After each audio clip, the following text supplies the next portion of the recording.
Fala galera, meu nome é Bruno, esse aqui é o Porquemetal. E o vídeo de hoje, como você deve ter visto, é uma entrevista que eu fiz com o James Mcbain, do Hellripper. Na verdade, ele é o cara por trás do Hellripper, né? Que é esse projeto aí de speed e black metal escocês. O Hellripper tá lançando agora no dia 27 de março o seu quarto disco de inéditas, o Coronach. Esse disco vai ser o sucessor do excelente Warlock's Green and Withered Hags de 2023. E a entrevista com o James foi muito boa, é a segunda vez que ele passa aqui no canal. E antes de eu liberar aí para vocês, só peço para você deixar o like no vídeo para ajudar o canal a crescer e a ter grandes oportunidades como essa. Se inscrever também, se você ainda não for inscrito, e comentar o que você achou da entrevista. É isso aí. Com vocês, então, o James Mcbain do Hellripper. So, it's been almost 2 years from our last talk, and now you're in the brink of releasing your fourth album, Coronach, on March 27, which you're going to talk about a lot today. So, how was 2025 for you? Yeah, it was quite busy, busy in a different way. We didn't really tour as much, but we had like shows every weekend of the year, basically. Different festivals throughout Europe, and our first trip to the US, which was a big milestone, a big highlight. Hell's Heroes, really fun time. But yeah, it was busy. I was yeah, just loads of shows, and in between, yeah, writing the new album, writing and recording the new album, um as well as kind of various other stuff, not related to Hellripper. So it was a busy year for me, but yeah, the album's done, the cycle starts again, and we go for 2026. And seeing from outside, I can say for sure that you gain a lot of traction lately and you're building a huge fan base. How does that feel for you coming from your side? Yeah, I mean, it feels good, it's always a good sign, where people want to see us. We're being offered shows and festivals, so it's always a good thing. It's always suggests we're on the right path. And yeah, since the last album, I think, yeah, the band has grown again, as is the hope with every release, every tour. We hope to kind of grow a little bit. Um, um, and yeah, it's amazing. I'm grateful that people are still interested and want to hear the music and come see us and buy albums and merch and stuff like that. So yeah, I mean, yeah, it's crazy, Like I always say, I never expected half of, well, almost anything that's happened with the band over the past 10 years. And yeah, it's great. Yeah, it's really nice to see, and it's cool that we're finally, over the past couple of years and in the following, like, and from now on, we're going to be reaching more people, getting out of Europe and getting to different countries, the US and um, Latin America, and hopefully Asia and stuff like that. So yeah, it's cool, very cool. You said Latin America, so is there any talks to come to Brazil? Yes, there are. I don't think it'll happen this year because our schedule is just completely packed this year. But we are working on it for 2027, early in the year. So I hope that goes ahead. I hope everything goes to plan. There's things that can kind of stop things happening for any sort of reason at any point, but it's in our plans, and if it goes ahead, it will be amazing. Finally, to get over there. Well, I'm gonna be there. And, Love it, love it. and for Coronach, you moved to Century Media. How did that partnership start? And what's the biggest difference you've noticed working with an even bigger record label? It was just uh the people at the label. I had talked with the people at the label, and they were fans of the band um from before, and it came time that our previous contract with Peaceville was had expired. And I spoke with a couple of different labels and a few different people, and yeah, it just felt like the right label, after speaking with them, and they understood the band. The people that I was working with were really cool. Um, and yeah, it's you know it's um just a kind of the idea was to try and get more exposure, especially in the US market and um places like that. So I felt the label was the right fit. Um and yeah, it's weird. There's not really so much differences on my end because I've kept everything the same. You know, I still record everything the same way and deal with it most things myself. The main difference I think is what I hoped for is that there's more distribution of the album, um, a bit yeah, a bit more exposure for the band. Um, but on the working side, on my side, there's really no difference to be honest. It's just kind of dealing with um new people and different people.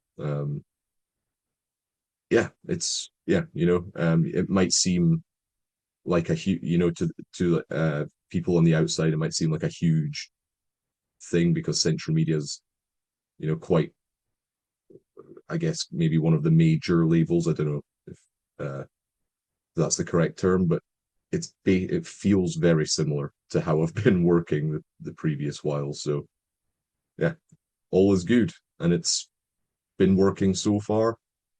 Hope it continues. So you still deal with merch and fan mail like you used to? Yeah, some merch over here. Just awaiting the new deliveries of the new album on vinyl, CD. I have the cassettes, which is cool. And then yeah, all the new merch that will be coming. And yeah, this is the studio, so exact same place I recorded the last album. Basically the exact same equipment, same process. Um, yeah, and I'm still in charge of social media and the Bandcamp store and the emails, comments, um, everything. Yeah, but like I say, basically nothing has changed. And how do you feel so close to the album release? It's weird because if I've been working on the album for so long and so I was so focused on it, it was a slightly different um uh, kind of process this time because we were on tour so much over the past 2 or 3 years, 2 years, especially last year where, like I say, we were away like almost every weekend. So it was maybe three to 4 days a week for most of the year I was away. So it was kind of like coming back and then working on the album for a short time, going away, coming back and repeating that. So it was a different kind of um process. Whereas the previous album, we did a couple of tours, but it was in the middle of kind of the writing was like just after COVID. We played two kind of short tours, and there wasn't much shows, so it was different in that respect. So this time it's been like full on. It feels like I've been working on it for so long, um, because the process took longer because it was more spread out. And I'm very happy with it. I'm just glad to get it out there, to be honest. Like it's been so long. I think it's cool. I enjoy it. It reflects where I am at the moment and over the past couple of years. And I think, yeah, it's just been, yeah, I want to get it out there, see what people think, play some of the songs live, and then kind of start the process again for album five, I guess, at some point when I've had a little writing break. That's great. And is there any song in the album that you're curious to see the fans' reaction or that you can't wait to play live?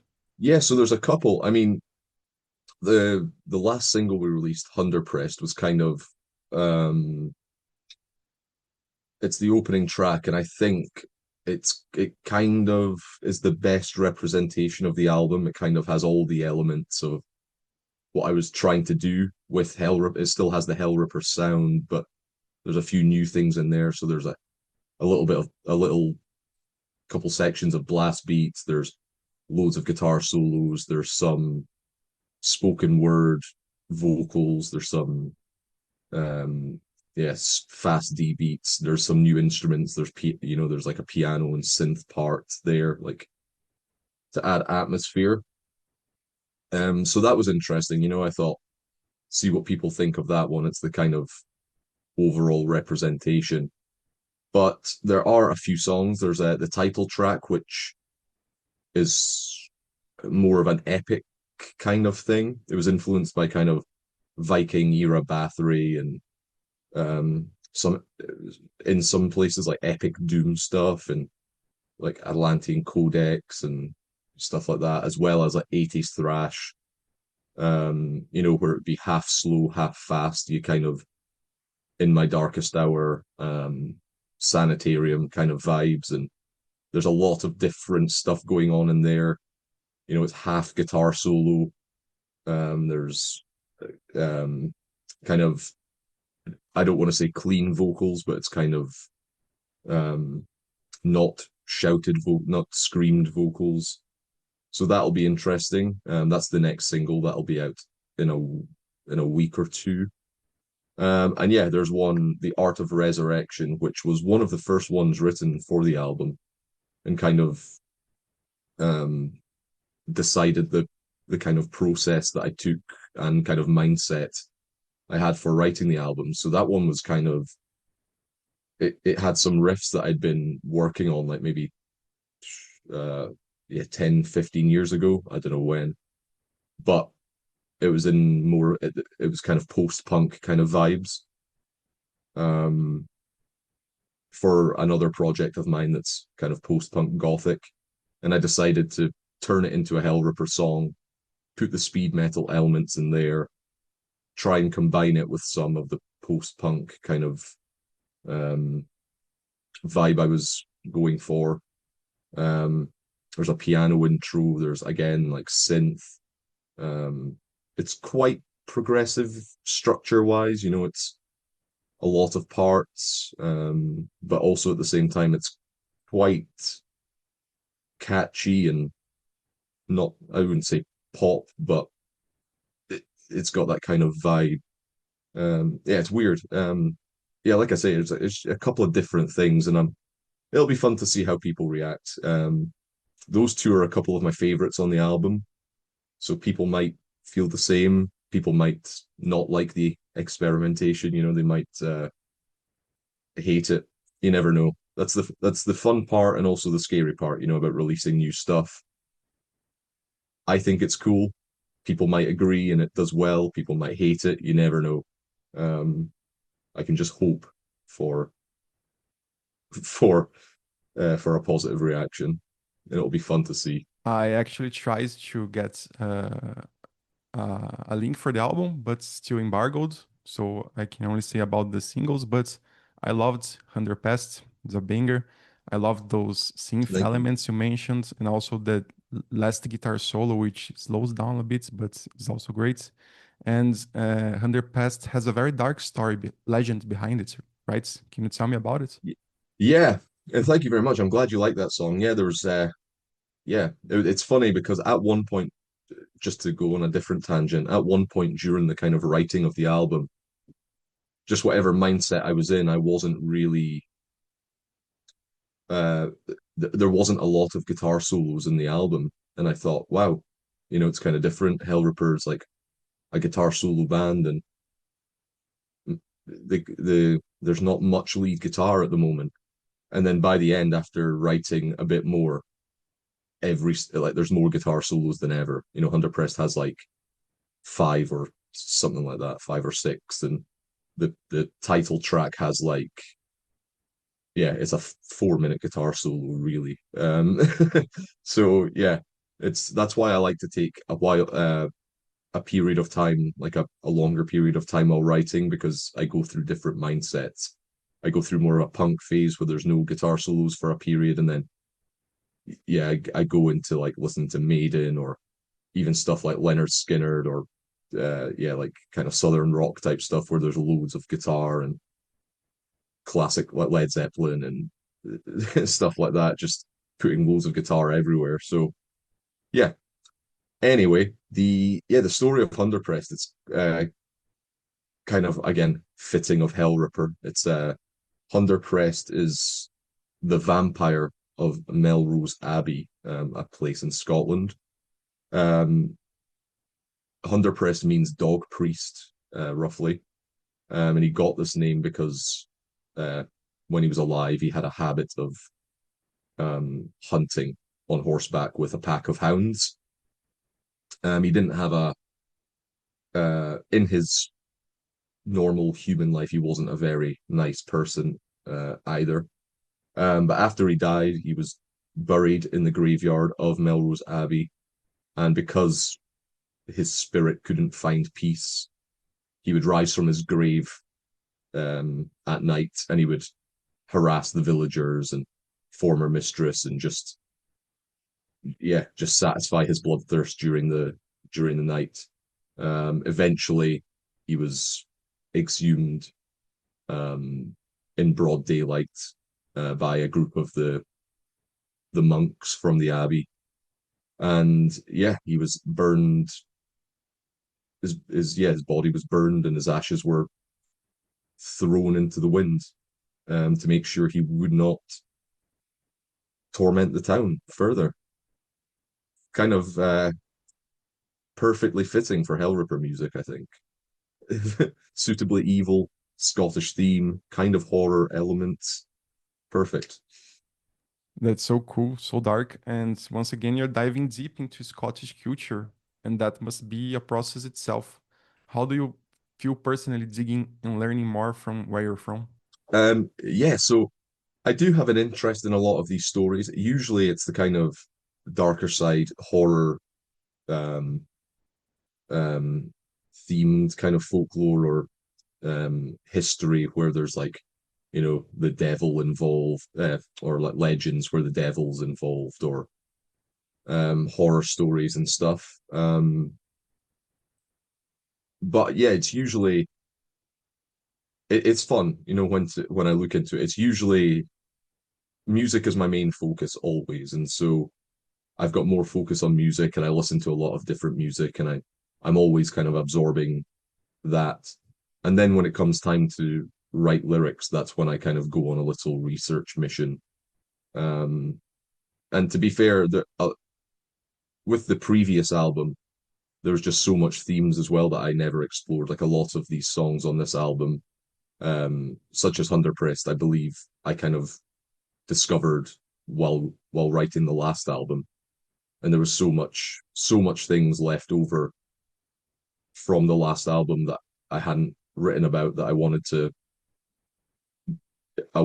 just incorporate into this album because it made sense. And there's still so much more, that will find its way into future songs in the next album probably. But I think it's fun. It's kind of, like I say, the kind of stuff that I write about. It's um not too different to what is usually talked about in like black metal or death metal, or what I was writing about in the previous albums, like the first two Hellripper albums. It's just they are filtered through a Scottish lens. It still deals with kind of horror movie themes, a lot of slasher based lyrics, horror stories, a lot of kind of like, possession and the devil, that kind of stuff that I had been writing about for 10 years, but just it gives it a new twist being Scottish, so you can kind of use different words, like to tie it in with the Scottish theme.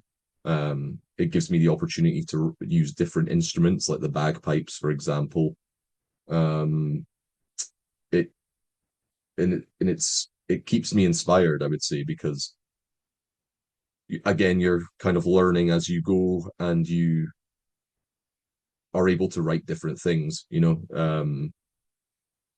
It's just fun, I think. And it's a bit different as well. It's not many speed metal bands are writing about Scottish folklore or poetry or whatever. So it kind of gives the band I guess, an image, if you could say, as well, kind of accidentally, or coincidentally. But yeah, it's fun. And you mentioned several bands in the album's release, like Venom and Merciful Fate and Opeth. But you also mentioned that film scores were also a big influence on your writing, and you told me about the slasher teams and all. Can you tell me some that inspired you? So yeah, there's a lot of different influences, and yeah, there's always, because it's Hellripper, it's always going to be based on the core of speed metal and thrash metal and first wave black metal. So yeah, you've got Venom, Merciful Fate, and Creator, Sodom, Dark Throne, whatever, Megadeth, all this kind of stuff. But over the years, I've tried to include different elements from outside this kind of genre or this kind of style. So yeah, can go to, yeah, bands like Opeth, for example, or more something like Watain, or even stuff in the, like, I'm a big fan of kind of indie and um punk and stuff like that. So it can even be like or alternative rock, so stereophonics, Manic Street Preachers, the Chili Peppers, Arctic Monkeys, then punk, Dead Kennedys, Black Flag, all that kind of stuff. Um, and yeah, this time, especially on Hunderpressed, was kind of the a couple of the songs were inspired by some elements of film scores or film soundtracks. So Hunderpressed, I thought the story had a cool, um, I don't know, just the vibe lent itself well to kind of silent films. I thought, like, the a kind of cool silent film vibe, and there's the piano section in the middle of the song or near the end of the song, where it's like out of tune piano kind of playing minor chord arpeggios, and that was kind of influenced by like silent films, just because I thought it fit the vibe of the track. There's a couple of the Art of Resurrection, again, that was one of the first songs where I experimented with like synth, and early on I think I accidentally, I was trying to get some specific synth sounds, and I accidentally stumbled on something that was that sounded great to me, and it sounded like the soundtrack to The Warriors, the film The Warriors, kind of like a synth with like I can't even remember what the effects I used on it, but it was like kind of a synth phaser, or an organ through a phaser effect or something like that, and it's a sweeping kind of, you'll hear it in the Warriors soundtrack, which I think is cool and has a cool atmosphere, and I thought that was fun. Um, yeah, so yeah, influences can come from anywhere and everywhere, um, and that's the fun thing about the process I have with Hellripper. I can kind of do anything I want, and from anywhere, from anything I like, whether it be films or death metal or electronic music or whatever. And the challenge is always making it sound like Hellripper, because I could easy, I don't, not could easy, but I could kind of just go crazy and write an electronic song or write an indie song or something. But part is bringing in the fun and challenging part is bringing these influences into the Hellripper black thrash 200 BPM sound. And it's what I enjoy, basically. It's just, yeah, again, similar to the lyric, it keeps me inspired. It keeps things interesting. I think it improves the music. I don't want the band to stagnate or become comfortable, and write and kind of stay in the same lane. I'm not the kind of person. Loads of my favorite bands kind of write similar music all of their career, and they're great at it, and everything they do is great. For me, I've tried writing similar music, and to me, it always feels uninspired to me what I create. It feels like I'm doing something similar to before, but not as good. I'd love to have the skill to be able to continue to write, in a similar style and improve, but that's just not how I write. And so yeah, my method is just kind of expanding and drawing on everything from everywhere that I like and expanding the sound.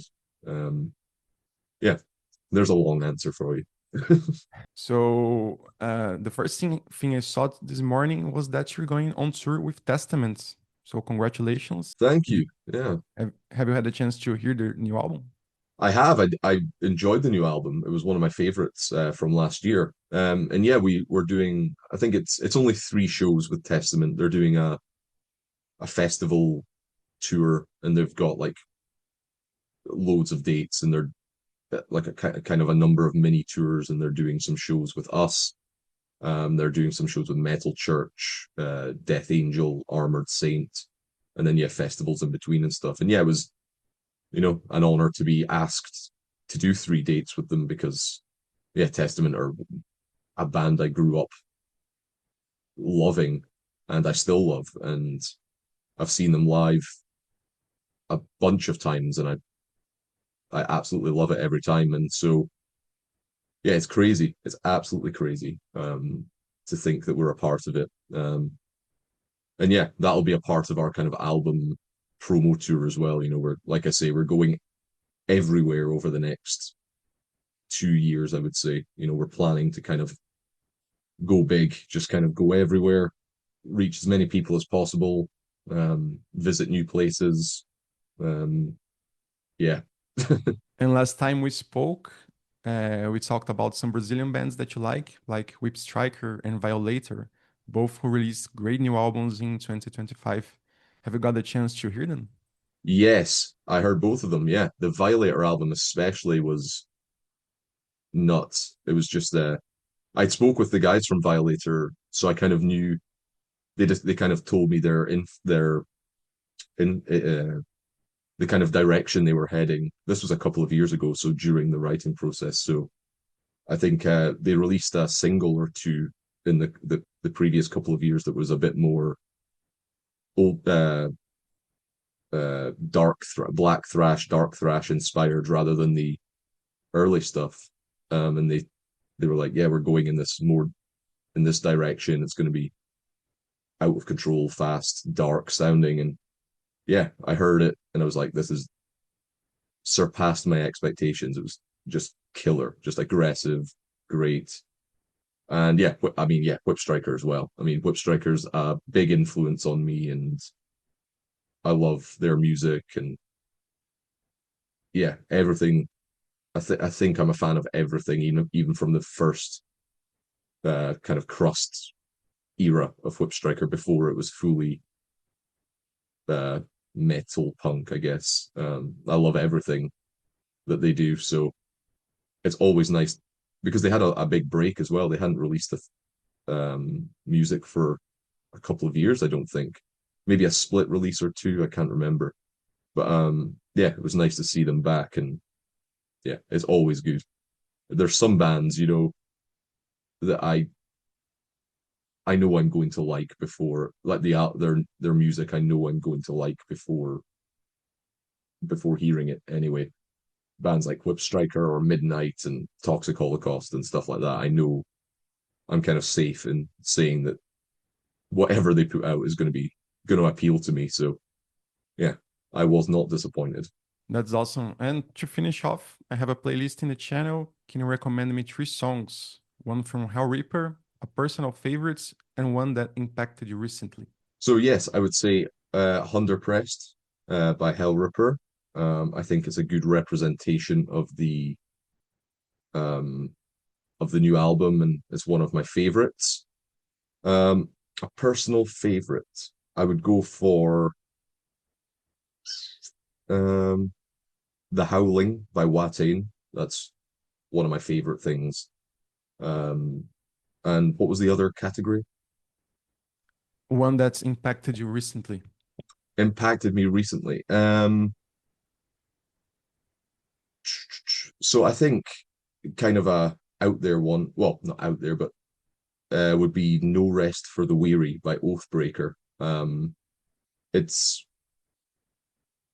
kind of a circle, that one, because I've been a massive fan of Oathbreaker for years. They influenced a lot of my early music with my previous band. And then of course, yeah, they kind of went on hiatus or whatever for ages. And I recently decided to listen to them again, and yeah, it inspired me all over again. Listening to them for the first time in a while. Um, and another one, just an extra one, The Apparition by Final Gasp. I am absolutely loving their two new singles. Really cool, um, really cool band, really dark vibes and catchy, and production is like